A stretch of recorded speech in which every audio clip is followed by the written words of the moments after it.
예, 대림도 요즘 좋아요. 옛날에는 대림이 별로였는데 대림이 어디에서 성공하고 나서 대림이 지금 팍 치고 올라오냐면 저거 아크롤리버 파크 저게 강남에. 예. 그거면서 그게 지금 우리나라에서 제일 비싼 아파트거든요. 그것 때문에 대림이 확 치고 올라왔어요, 갑자기. 근데 일반적인 순위는 2등이 현대입니다, 현대. 현대는 재개발 재건축 시장을 갖다 잡기 위해서 브랜드를 새로 하나 출시했죠. 그죠? 그게 더 H. 이게 힐스테이트 아닙니다. 힐스테이트가 아니고 더 H. 그래서 이제 브랜드가 두 개예요, 현대는. 힐스테이트가 한 개 있고 더 H가 한 개 있고, 더 H는 이제 현대에서 명품 아파트 에반 이름 붙이는 이름으로 우리가 뭐 한다 이러면서 했답니다. 그래서 개포에서 개포 그 재건축을 하면서 현대가 두 군데인가 세 군데인가를 수주했거든요. 수주해가지고 지금 입주했는데 모르겠습니다. 뭐 굉장히 좋다고는 하는데 뭐 저는 안 살아봐서 모르겠지만은 하여튼 현대가 인기가 좀 좋은 편입니다. 그 다음에 있는 게 뭐 롯데, 그죠? 그 다음에 뭐 대우, 그 다음에 또 아까 말씀하신 대림 뭐 이 정도. 그러니까 제가 지금 말씀드린 5개 내지는 6개 빼고는 실제로 재개발 재건축을 수주한다는 이야기를 거의 들은 적이 없을 겁니다. 뭐 삼성도 빠졌는데 삼성이 있죠, 삼성 그죠? 그 정도. 그러니까 뭐 일반 우리가 이제 아파트를 지을 수 있는 군수업체들이 있는데 그런 일반적인 어떤 건설회사들이 재개발 재건축 수주하지는 않거든요. 그 왜 그러냐면 조합원들이 선호하는 브랜드가 정해졌기 때문에요. 왜 그 브랜드를 달면 가치가 올라가고 그 주변 지역에 뭐가 된다? 랜드마크가 될 수 있으니까 그래요. 랜드마크라는 건 굉장히 큽니다, 이게. 사람들 입에 자주 오르내린다는 이야기죠. 오르내리고 계속 TV에 나오니까 자연스럽게 광고가 될 수밖에 없다는 이야기입니다. 그래서 뭔 얘기를 하고 싶어서 제가 이런 이야기를 하냐면요. 원래 시공사 선정은요, 법 조문에는 언제 하라고 돼 있냐면 조합 설립 인가 후에 시공자를 선정하라고 돼 있어요. 법에 이렇게 돼 있어요, 지금. 언제 한다고요?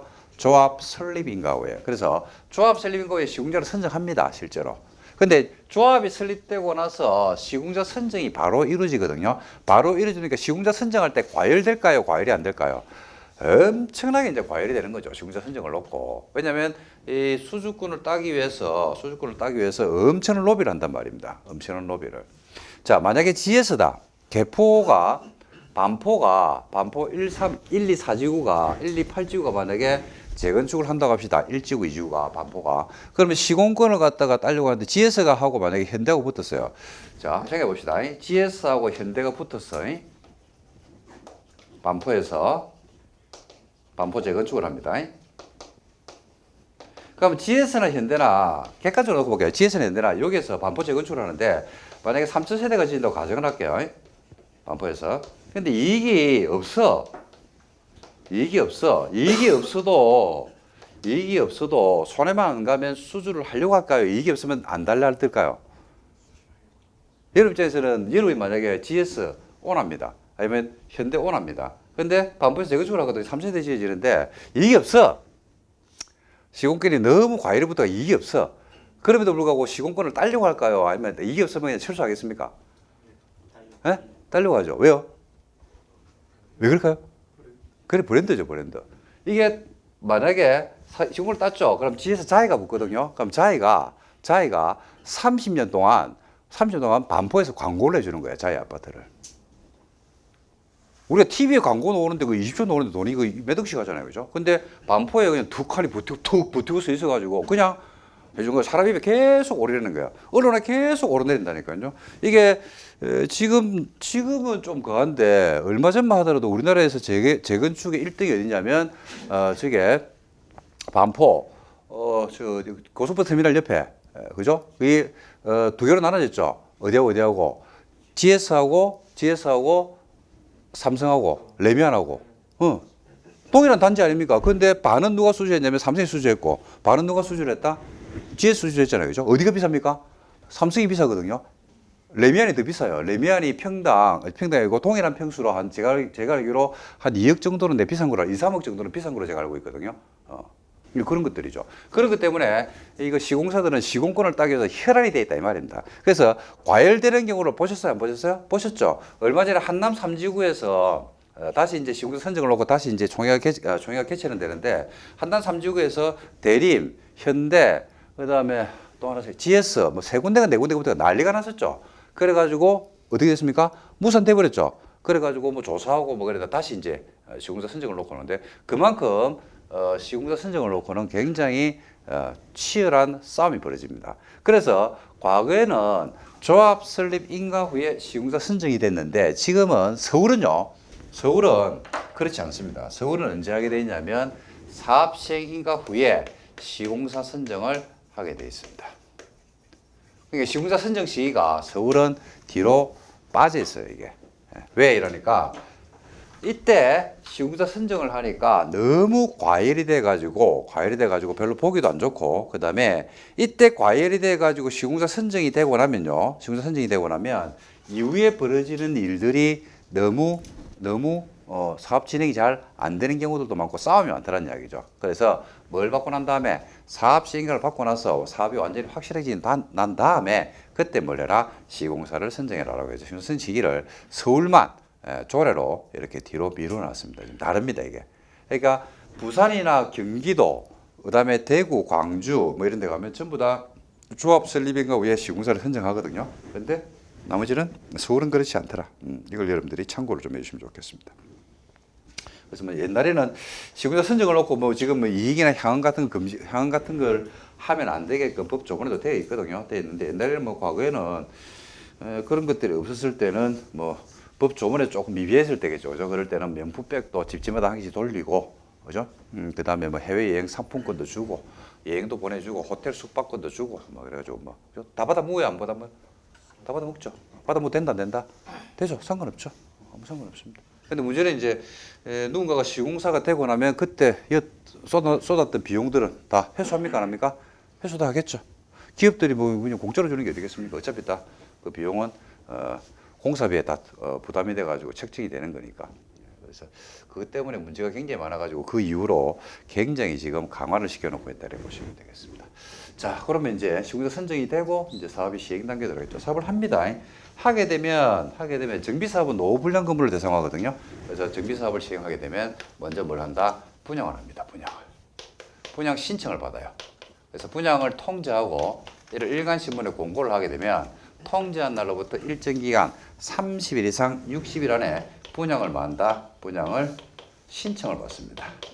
이때 분양 신청은요, 뭐를 신청하는 거냐면 내가 원하는 아파트 평을 신청합니다. 평. 나는 84A를 신청합니다. 나는 59B를 신청합니다. 나는 112제곱미터, 나는 130제곱미터를 신청합니다. 그래서 본인이 원하는 평수를 신청해요. 분양 신청을 받는 거죠. 그러면 신청을 하는 분들도 있고 신청을 안 하는 분들이 있겠죠. 신청을 안 하는 분들은 어떻게 빠져나가겠습니까? 청산으로 빠져나가요. 보상금 주고 이제 나가는 거고.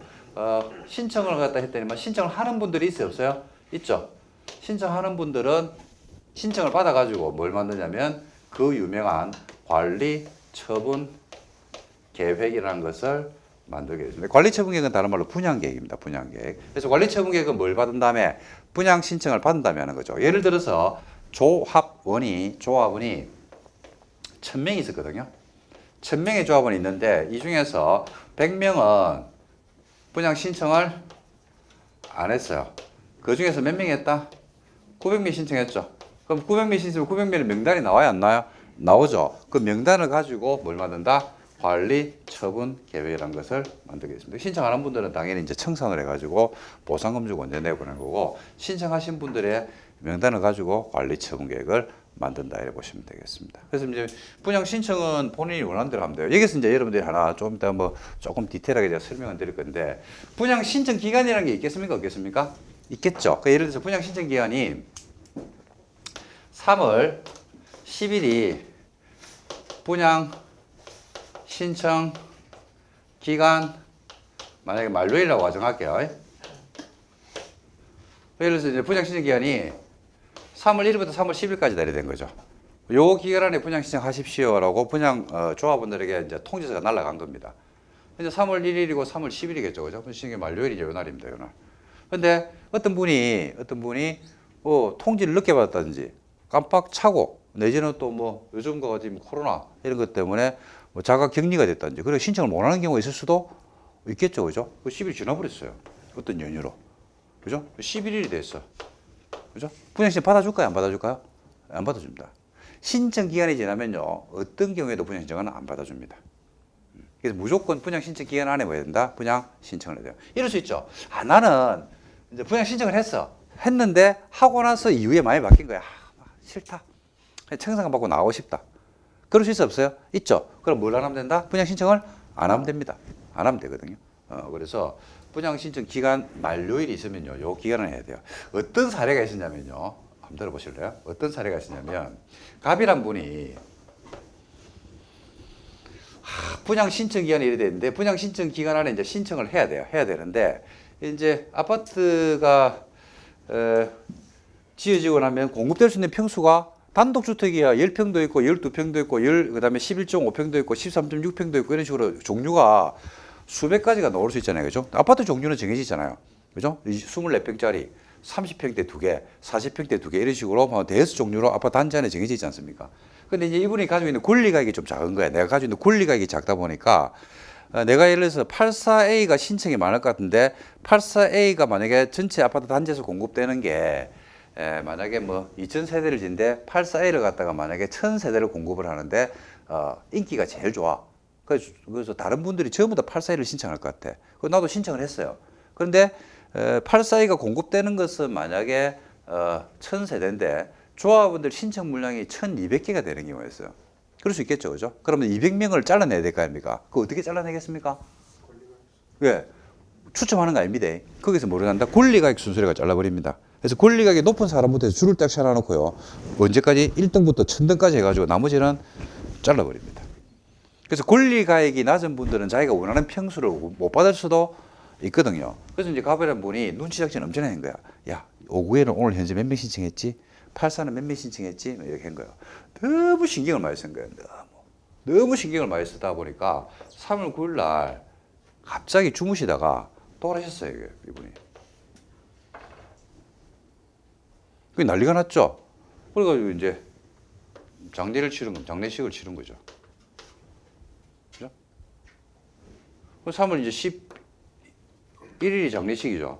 그죠? 3월 13일이 이제 사모가 지내고 나서 자투가 있었거든요. 그래서 이제 이야기를 하다 보니까 이야기를 한 거죠. 아버지가 분양 신청을 갖다가 하려고 했는데 돌아가시는 바람에 뭐 조상치료한도 못 하는 거지. 그리고 이제 자투가 상속받았으니까 분양 신청하러 간 거예요.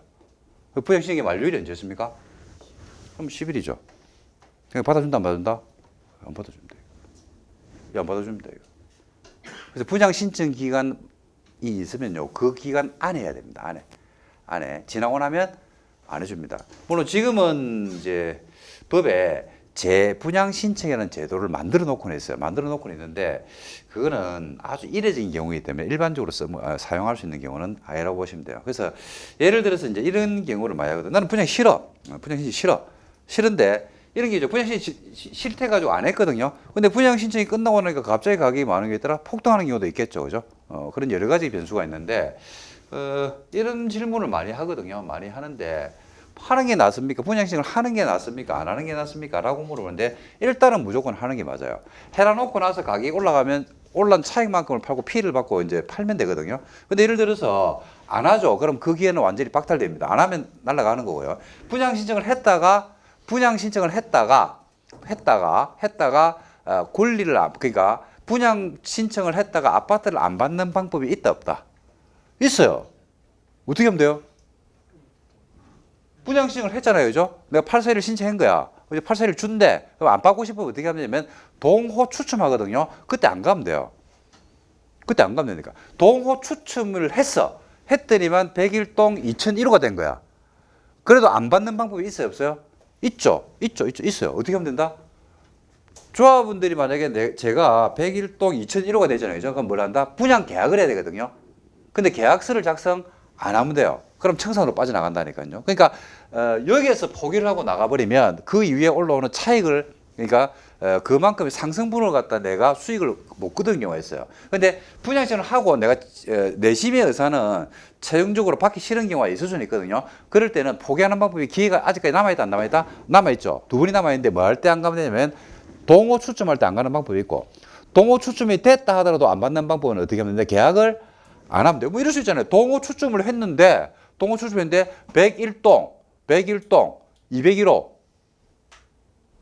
필로티 구조인데 201호. 그죠? 그러면 안 하면 되잖아요. 계약 안 하면 된다니까요. 안 받는 방법이 있다 없다? 있어요. 있어요. 그러니까 미리 포기하는 것은 제가 볼 때는 별로 좋은 방법은 아닙니다. 여기서 만약에 신청을 안 해버리면 그 다음에 거기에는 완전 박탈이 돼버리거든요. 그래서 분양 신청을 일단은 하시는 게 맞다. 신청 기간이 지나면요. 신청 기간이 지나면 분양 자격은 박탈됩니다. 박탈. 다음날 신청을 받죠. 그러면 이제 그 뒤에 관리 처분 계획을 만듭니다. 이 관리 처분 계획 사업 시행자 만들어요. 그럼 여기서 관리 처분 계획을 잘 만드는지 못 만드는지 등등이 나오죠. 그래서 관리 처분 계획이 만들어지면 진짜 사업이 완전히 확실해지거든요. 그럼 이때 뭐가 나오냐면 거의 비례율이 전주에 저번에 첫 주자 수업할 때 비례율에 대해 설명드렸죠. 그죠? 비례율이 거의 여기 관리 처분 계획이 만들어지면 거의 비례율의 확실한 숫자가 나와버립니다. 105%다려면 나중에 최종적으로는 조금 차이가 나지만은 거의 105% 선을 벗어나지는 않습니다. 100% 그러면 그 100% 선을 벗어나죠. 0. 몇 프로 차이는 날 겁니다. 아마 조합장이 짜장면을 갖다 곱빼기 먹느냐 보통 먹느냐에 따라서 약간 차이는 있을 수는 있지만은 큰 차이는 발생하지 않는다라고 보시면 되겠습니다. 그래서 관리 처분 계획을 만들어요. 만들었죠. 그럼 이 관리 처분 계획은 제대로 만들기 위해서 뭐가 필요하더라? 인가가 필요하겠죠. 인가가 떨어졌죠. 그럼 드디어 건물을 뭐 해버린다? 기존 건물을 철거해버립니다. 그래서 이제 주변 지역에 가보면 건물이 막 철거되는 걸 본 적이 있을 겁니다. 그러면 이제 그게 뭐가 만들어졌다는 이야기냐면, 관리 처분 계획이 뭐 됐다? 인가가 떨어졌다는 이야기입니다. 관리 처분 인가. 그러고 나면 철거하죠. 그러면 조합원들 뭘 한다? 동, 호, 추첨을 합니다. 그리고 건물을 철거를 하잖아요. 그죠? 건물을 철거하는 게 건물이 있어요? 없어요? 없죠. 건물이 없어요. 그러니까 뭐가 있다? 토지만 있겠죠. 그죠? 그래서, 관리 처분 계획이 인가되기 전 단계에서는 주택과 토지를 같이 거래를 하거든요. 근데 기존 관리 처분 계획 인가되고 나면 건물이 없어져 버립니다. 건물이 없어지기 때문에 그게 뭐로 바뀌냐면 주택이 뭐로 바뀐다? 입주권으로 바뀝니다. 입주권. 그래서 우리가 기존에 예를 들어서 이 단계에서 사업신가 단계에서 갑이란 분이 30평짜리 단독주택을 가지고 있고요. 요 30평 단독주택이 대지 면적이 50평이 있었다라고 한다 그러면 이 두 개를 갖다가 같이 묶어가지고 같이 거래가 이루어지잖아요. 그죠? 근데 관리처분인가 되죠? 그러면 건물은 뭐 된다? 건물은 철거되겠죠? 입주권으로 바뀌거든요. 그러니까 뭐에 대한 매매가 된다? 토지 매매가 돼요. 토지 매매. 그래서 이게 취득세도 다릅니다. 취득세도 얼마가 되냐면 토지 취득 4.6%를 내야 됩니다. 이게. 그래서 중개사 중개하시는 분들도 이때는 토지를 중개해요. 중개를 두 번 해야 돼요. 그러니까 계약서를 두 개 쓰는데 하나 토지 계약서 한 개하고 그다음에 분양권, 입주권 계약서 한 개 이렇게 두 개 쓰셔야 돼요. 다릅니다 이게. 그래서 동호 추첨은 철거되고 나면 동호 추첨이 돼야 되죠. 동호 추첨을 하니까 조합원들은 먼저 동호 추첨을 하겠죠, 그죠? 그럼 남는 게 있어요, 없어요? 있죠. 그러면 뭐 한다? 일반 분양을 합니다. 그 조합은 동호 추첨을 할 때 보면 이제 여러분 아파트 그 재개발 재건축 지역의 조합원들에게 공급된 아파트를 보신 적이 있는지는 모르겠는데 이렇게 돼 있어요. 보면 아파트가 예를 들어서 이렇게 나오잖아요, 그죠? 25층이다 라고 가정할게요. 그럼 2501호, 2502호 이래가 쭉 나오거든요. 이렇게 쫙. 이게 색깔이 다르게 돼 있어요. 색깔이 다르게 돼 있는 게 어떻게 돼 있냐면 요렇게 해가지고 요렇게 표시돼 있고 또 일부는 이렇게 표시되어 있는 경우도 있고 색깔이 다르게 이 정비구역에 가보면 아파트를 분양하는데 색깔이 다릅니다. 뭐가 다르게 하냐면 요거는 누구한테 분양하는 거? 조합원들에게 분양하는 거. 요거는 일반 분양. 그러니까 누구한테 좋은 물건을 먼저 빼낼까요? 그렇죠. 조합원들. 그러니까 누구기 때문에 조합은 내 거거든. 내 거. 지금 재개발 재건축은 누구 걸 하는 겁니까? 내가 토지를 갖다 투자를 하는 겁니다. 내가 지분, 그죠? 그러니까 내가 좋은 걸 가져가는 게 맞거든요. 그래서 조합원들에게 제일 좋은 동호를 먼저 빼냅니다. 그리고 남는 물량이 있으면 그걸 뭐 한다? 일반 분양을 하겠죠, 그죠? 그래서 일반 분양이 되고 나면요, 단지 안에 두 개의 권리가 존재해요. 뭐하고 입주권하고 분양권하고. 입주권하고 분양권하고. 그러니까 이럴 수 있죠, 그죠? 이럴 수 있죠. 901호는 입주권. 801호는 분양권. 다르죠? 입주권은 아까도 말씀드렸죠. 매입하게 되면 뭐로 사냐? 토지를 사겠죠? 토지를. 그 다음에 계약서를 따로 써야 되죠. 근데 분양권은 그럴 필요 없죠. 분양권은 뭐만 들어가면 돼요? 계약금 10%만 들어가면 되거든요. 그죠? 그러니까 다르죠. 여러분 같으면 입주권을 사겠습니까? 분양권을 사겠습니까? 어느 게 돈이 많이 들어갈까요? 처음에 투자 비용은 입주권랑 분양권 중에서 그렇죠. 입주권이 많이 들어가겠죠. 왜냐하면 분양권은 계약금만 10%낸 상태이기 때문에 그죠? 초기 투자 금액이 별로 없어요. 그죠? 근데 이제 입주권 같은 경우는 아까 이 사람이 가지고 조합원이 가지고 있는 피까지 다 주고 사야 되니까 금액이 상당 금액이 들어갑니다. 실제로 보면. 근데 이제 입주권을 살 거냐 분양권을 살 거냐라고 했을 때 그걸 이제 뭐 계산은 우리가 따로 해봐야 되는데 조합원들에게 주는 분양권, 입주권이 혜택이 엄청나게 많은 건 아시죠? 그죠? 왜냐하면 조합원 분양가하고 일반 분양가하고 같습니까? 다릅니까? 다르잖아요. 그죠? 다르죠. 그리고 뭐 통상적으로 얼마가 다르냐는 그 관리 처분 계획을 봐야 합니다. 봐야 하는데 통상적으로 제가 뭐 본 바로는 거의 한 20% 정도는 차이 난다고 보시면 됩니다. 그러니까 예를 들어서 조합원 분양가가 2천만 원, 일반 분양가가 2천만 원이더라. 그러면 조합원 분양가는 20% DC 1,600 정도. 그죠? 그러니까 이제 계산을 어떻게 하냐면요. 여러분들도 이거 한번 나중에 한번 계산, 나중에 해드릴게요. 다음 시간에 제가 한번 해드릴게요. 계산법이 있습니다. 계산하면 전체 P가 프리미엄이 얼마의 금액이 적절한지를 갖다가 판단할 수 있는 구조가 있거든요. 그걸 한번 조금 이따가 한번 설명을 드리도록 할게요. 전체 이제 오늘 흐름부터 먼저 한번 볼게요. 그래서 동호 추첨하죠. 그럼 일반 분양합니다. 그러면 일반 분양이 됐으니까 아파트는 계속 짓겠습니까? 안 짓겠습니까? 계속 짓겠죠. 언젠가 완공이 돼요? 안 돼요? 되죠. 그죠? 그러면 이제 뭐 한다? 준공인가 받고 완공되고 있으니까 준공인가 받아야 되겠죠. 그죠? 소유권 이전한다고 고시하면 그 다음날 소유권이 이전돼요. 그러면 나중에 사후 절차로서 등기할 게 있으면 등기하고 최종적으로 뭐 하면 된다? 청산함으로써 절차는 종결하겠습니다. 이게 정비사비 절차입니다. 그런데 이게 이제 절차인데 요 단계별로 요 단계별로 가격은 뭐 하게 됐다? 한 단계씩 딱 될 때마다 조합 설립 인가 떨어지면 점프. 됐죠? 조합이 막 활동을 한단 말입니다. 싸우고 찢고 뽑고 하다가 사업신가 떨어지면 한 단계 점프. 사업신가 떨어지면 서울은 뭐 한다고? 시공사 선정한다고 했죠. 시공사 선정이 되면 또 한 단계 점프.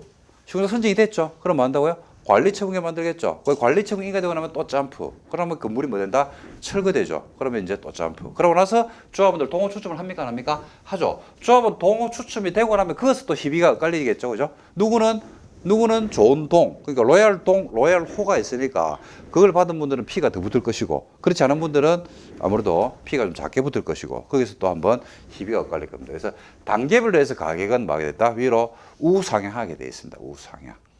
그래서 이 재건축 재개발이 가지고 있는 특징은요. 우리가 이제 부동산 자산 관리에 있어 가지고 토지도 있고 그다음에 건물도 있고 건물은 상가도 있고 주택도 있고 합니다만은 우리가 과거에는 한 10년 전만 하더라도 투자의 대상은 뭐 우리가 이제 토지를 빼고 건물로 친다 그러면 주택과 상가 중에서 뭐 주택도 투자 수익도 괜찮고 상가도 괜찮았어요. 근데 상가는 지금 수익이 안 좋은 건 아닌데 굉장히 차등화돼 있죠. 그죠?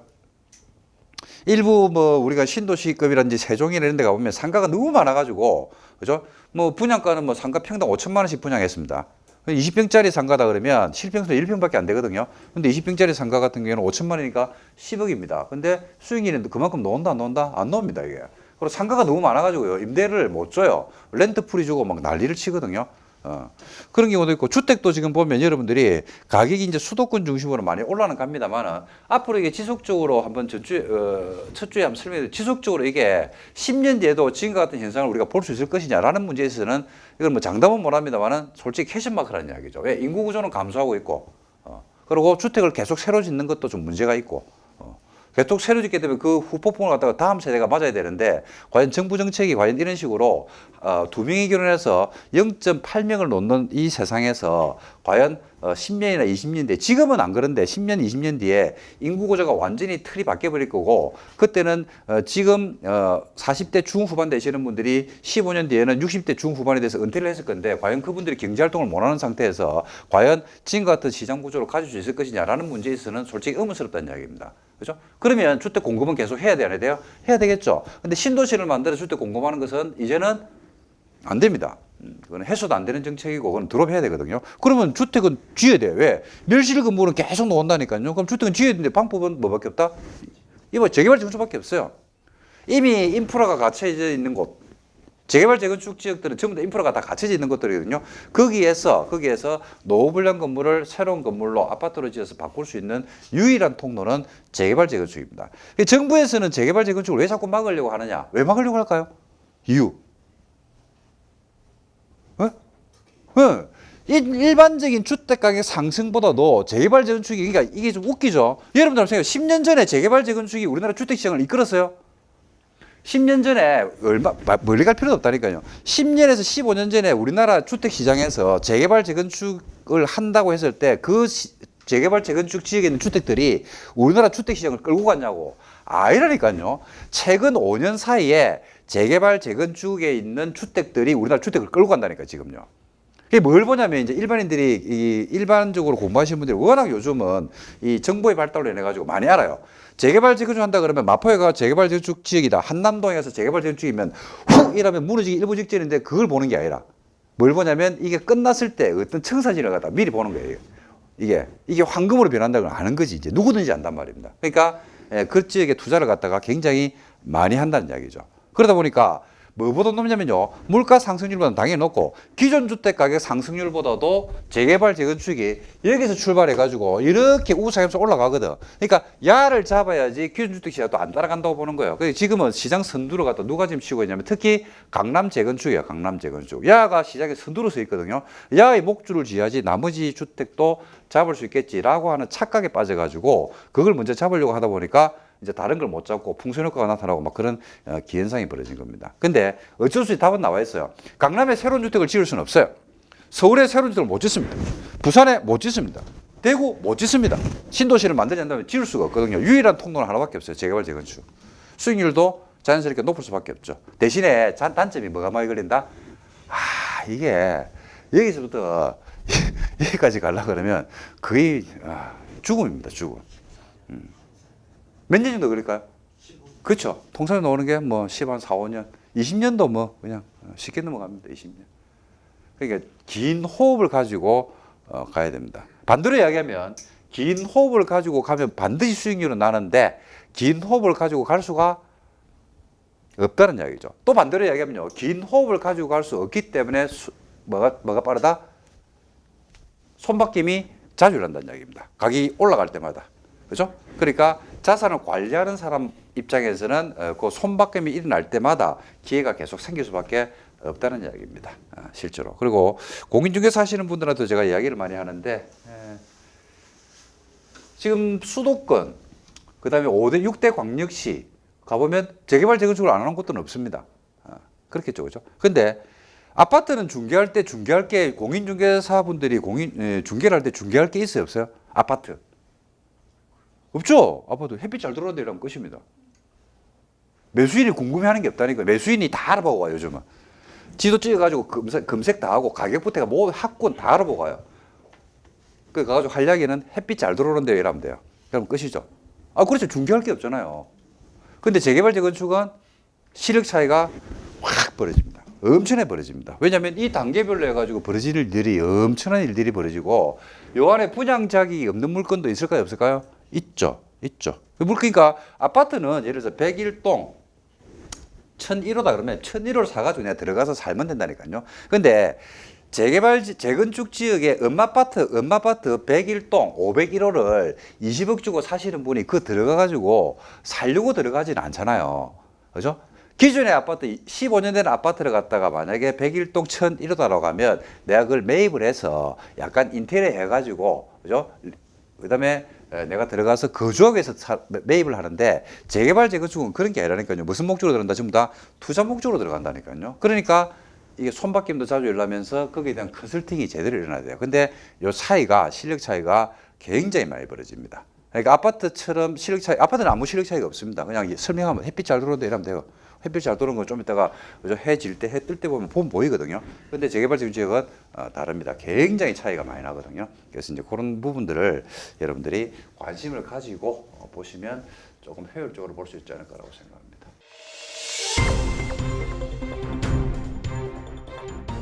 상담 문의 1544-5584, 1544-5584.